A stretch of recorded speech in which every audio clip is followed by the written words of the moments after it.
Hello students, आज की इस वीडियो में हम करेंगे पोजीशन एंड डिस्प्लेसमेंट वेक्टर।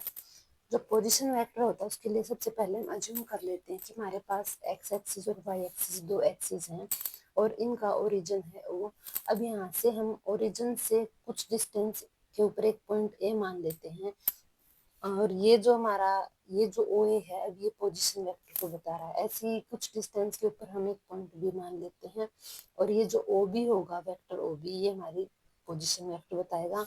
और ये जो डिस्प्लेसमेंट है ए से बी पॉइंट के अंदर ये वाला इनका जो रिजल्टेंट होगा ये हमें डिस्प्लेसमेंट वेक्टर बताएगा। यानी कि किसी टाइम के अंदर हमारा एक वेक्टर इस पॉइंट के ऊपर था और वो डिस्प्लेस करके फिर बी पॉइंट के ऊपर चला गया, तो जितनी डिस्प्लेसमेंट उस वेक्टर ने की है वो हमें डिस्प्लेसमेंट वेक्टर बताएगा। तो इधर से हमारे पास रिजल्ट निकल कर आता है कि जो पोजिशन वेक्टर है वो tells distance of object from the origin, origin से ऑब्जेक्ट की डिस्टेंस को बताता है।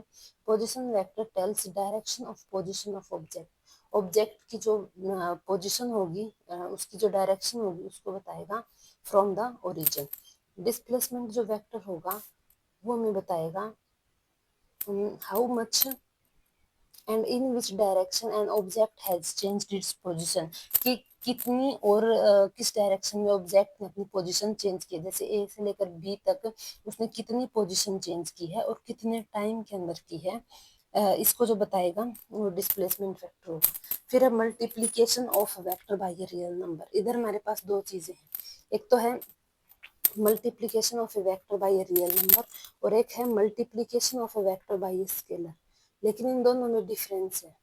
जो मल्टीप्लीकेशन जब हम किसी रियल नंबर की किसी वेक्टर से मल्टीप्लाई करेंगे तो वो हमें एक अनदर वेक्टर देगा, ठीक है। और इसका जो मैग्नीट्यूड होगा वो n टाइम्स हो जाएगा। ये पॉजिटिव भी हो सकता है, नेगेटिव भी हो सकता है और इसकी जो डायरेक्शन होगी वो सेम भी हो सकती है वेक्टर ए की और अपोजिट भी हो सकती है। जैसे मान लीजिए जैसे वेक्टर ए की ये डायरेक्शन है, अब अगर ये जो n है अगर ये हमारे पास पॉजिटिव है तो इसकी भी वही डायरेक्शन होगी जो हमारे पास वेक्टर ए की थी। लेकिन अगर ये नेगेटिव है तो इसकी डायरेक्शन वेक्टर ए की डायरेक्शन के अपोजिट होगी। अब मल्टीप्लीकेशन ऑफ अ वेक्टर में क्या है कि हमारे पास एक वेक्टर है जिसको हम एक स्केलर से मल्टीप्लाई करेंगे और वो जो स्केलर होगा वो उसको लिखा जाएगा एस वेक्टर ए, यानी कि इसका जो मैग्नीट्यूड होगा वो एस टाइम होगा वेक्टर ए के मैग्नीट्यूड से। लेकिन इसकी जो डायरेक्शन होगी उसकी वो वही डायरेक्शन होगी जो वेक्टर ए की डायरेक्शन होगी और इसकी जो यूनिट होगी वो डिफरेंट होगी वेक्टर ए की यूनिट से, क्योंकि एक स्केलर है और यहाँ पर एक रियल नंबर था, ठीक है।